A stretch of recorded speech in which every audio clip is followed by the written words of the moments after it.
Assalamualaikum warahmatullahi wabarakatuh. Alhamdulillahirabbil alamin wa bihi nasta'in wa ala umuri dunya waddin. Wassalatu wassalamu ala asrofil anbiya'i wal mursalin wa ala alihi wa sahbihi ajma'in, amma ba'du. Puji syukur senantiasa kita panjatkan kepada Allah Subhanahu wa taala. Alhamdulillah, hari ini kita masih bisa bertemu kembali dalam pelajaran informatika untuk kelas 10. Bapak berharap kalian semua selalu dalam lindungan Allah Subhanahu wa taala, sehat selalu, tetap patuhi protokol kesehatan. Salat dan salam semua tercurah kepada baginda kita Nabi Muhammad SAW.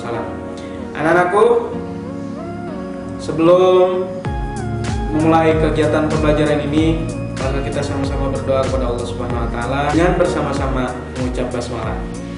Bismillahirrahmanirrahim. Selanjutnya, mohon isi absen yang telah Bapak siapkan, yang sudah Bapak sebar di WA Group. Oke anak-anakku, kita akan belajar mengenai operasi dasar komputer. Bapak hari ini akan memberikan materi dua, yaitu mengenal komponen komputer, apa aja sih yang ada di komputer, dan yang kedua yaitu mengaktifkan dan mematikan komputer secara baik dan benar. Ya, kita awali dengan pengertian komputer dulu. Apa sih di komputer itu? Komputer itu merupakan perangkat teknologi informasi dan komunikasi yang sudah menjadi bagian dari kehidupan manusia. Apalagi di masa-masa sekarang, kita pasti selalu bersentuhan dengan komputer. Komputer tidak hanya berperan dalam bidang pengetikan atau penghitungan saja, namun telah merambah ke berbagai bidang lainnya, termasuk bidang komunikasi, bidang pendidikan yang saat ini kita lakukan, bidang ekonomi, bisnis, militer, seni, hiburan, dan lain banyak sekali yang memanfaatkan komputer. Ya, kali ini pengenalan komputer bertujuan agar user atau pengguna komputer dapat menggunakan atau mengoperasikan komputer sesuai dengan prosedurnya. Prosedur itu dimulai dari merangkai, mengaktifkan, hingga mematikan komputer dengan baik dan benar. Dengan demikian, pengguna bisa memanfaatkan komputer dapat bekerja sesuai efektif dan efisien. Dan sistem komputer yang digunakan pun terawat secara optimal. Itu yang akan kita pelajari saat ini. Sekarang kita akan mempelajari komponen-komponen yang ada di komputer. Tadi pengertian secara mudah di komputer. Kalau kalian ngomongin komputer apa sih yang dibayangin? Apakah komputer UT ini? Nah, jadi yang dimaksud dengan komputer itu secara fisik, perangkat komputer umumnya terdiri dari CPU, monitor, keyboard, dan mouse. Itu disebut komputer. Jadi ada yang salah kaprah. Bapak lihat nih, ketika Bapak bilang komputernya ambil, yang diambil hanya monitor saja. Itu salah, itu hanya monitor. Jadi kalau bicara komputer, jadi satu paket yang tadi Bapak sebutkan ya. Perangkat-perangkat tersebut merupakan perangkat dasar. Adapun perangkat tambahan dapat berupa printer, scanner, modem, dan lain sebagainya. Itu perangkat tambahannya. Sebelum kalian dapat memakai komputer, kalian perlu mempelajari komponen-komponen yang ada dalam perangkat komputer seperti yang akan dijelaskan sama Bapak. Bagian yang paling penting pada sistem komputer adalah apa coba? CPU. Apa artinya? Central Processing Unit. Bagian ini biasanya berupa kotak yang bagian depan dan bagian belakangnya perlu kita kenali dengan baik. Bagian depan kotak CPU digunakan untuk menempatkan tombol power. Nah, ada di gambar ya, tombol reset dan tombol pembaca CD, DVD atau disket zaman dulu. Bagian belakang kotak CPU digunakan untuk menempatkan berbagai jenis port. Nah, ini gambarnya, dan colokan yang menghubungkan komputer dengan berbagai macam peripheral tadi.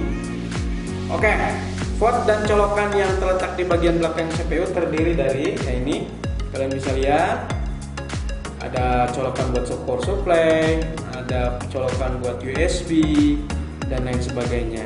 Ya, itu adalah bagian-bagian dari CPU, Central Processing Unit. Sekarang kita ke bagian awal dulu. Dilihat di gambar, ada apa aja coba? Yang ini namanya power supply. Power supply banyak sekali macamnya dan banyak jenisnya. Namun umumnya seperti ini ya, itu untuk power supply.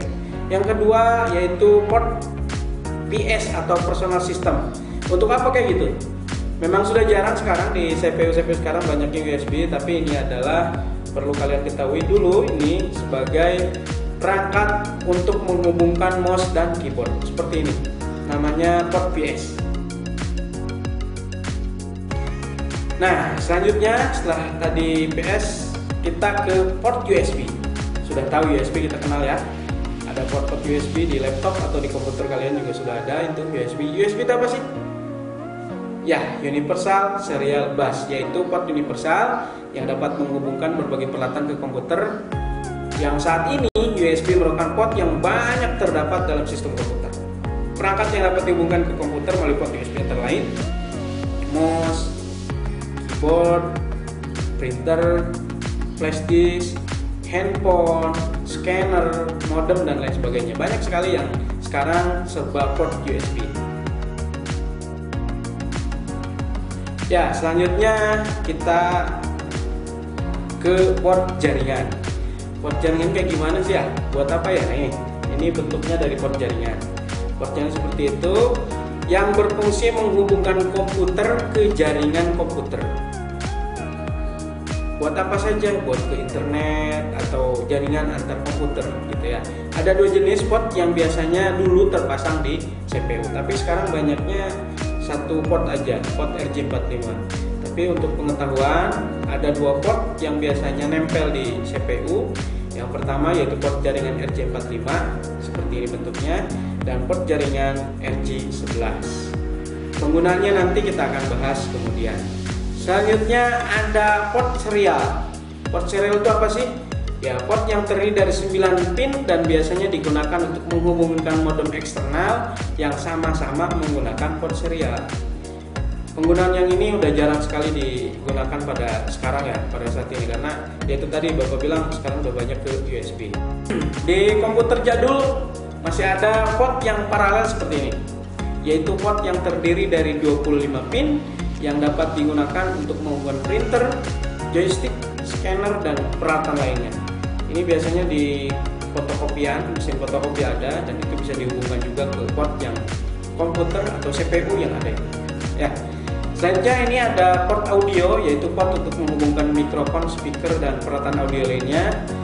Dan port ekspansi yaitu port untuk menambahkan perangkat-perangkat seperti VGA card, TV tuner, dan firewall. Itu macam-macam komponen yang ada dalam komputer.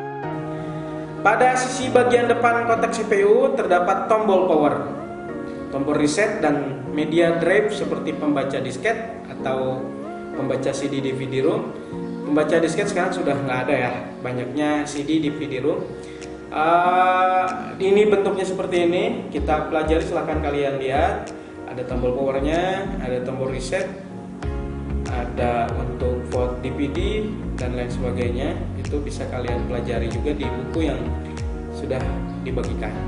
Oke anak-anak, tadi kita sudah belajar dasar-dasar komputer dan pengenalan komponen-komponen komputer. Selanjutnya, untuk bagaimana cara mematikan atau menghidupkan komputer secara baik dan benar, mohon kalian searching di Google. Dan selanjutnya tolong buatkan video, dan video itu dikirim ke Classroom. Oke? Mudah-mudahan hari ini kita selalu bahagia. Wassalamualaikum warahmatullahi wabarakatuh.